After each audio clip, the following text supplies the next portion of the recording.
Kadamba bus drivers led by Christopher Fonseca and Union President Chandrakant Chodankar addressed the media highlighting pay disparity between electric bus drivers and other Kadamba drivers. While Kadamba drivers earn 40,000 rupees per month, EV drivers receive only 18,000 rupees despite doing the same work. Chodankar warned that if their demands are not met by 30th September, the union will launch a road protest. At least 40,000 रुपया महिन्याक पगार जाय.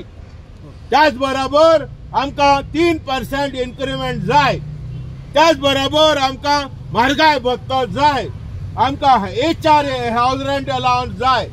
आम्ही demand घालून 4 महिने झाले.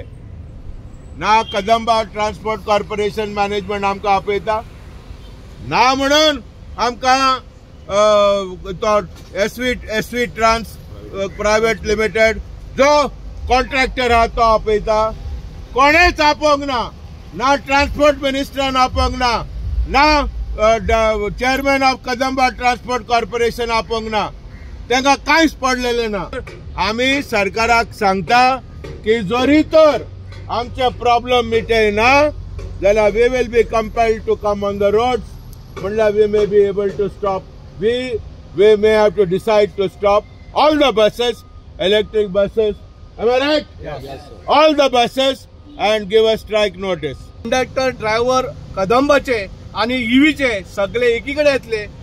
एक EV बस चालू दवरचे ना, एक कदंबा चालू दवरचे ना, एक माझी बस चालू दवरचे ना. हो आमचो स्टेटमेंट आसा. सरकाराक सांगूंक सोदता जे ईव्हीचे कामदारांक त्यांचो योग्य तो पगार आणि कदंबाचे जे कोण त्यांचे कितें मांडावळ आसा आणि कितें मागला ते व्यवस्थित पडोवंक जाय. ना पडना जाल्यार 30 तारखेक आमी डिसिजन घेतले. जे आमचे सशी कामदार जे रिटायर आहा ते काल परच्यान रस्त्यार येयल्या ते आमच्याकडे आसा. फाल्यां सकाळी 30 तारखेकच्या पयलीं आमचे डिसिजन ईव्हीचे आनी आमचे जाल्यार आमी जे डिसिजन घेता त्या सरकारान ते एक्सेप्ट करचे पडटले आणि फुल आमी रस्त्यार येतले. Like, subscribe and get notified.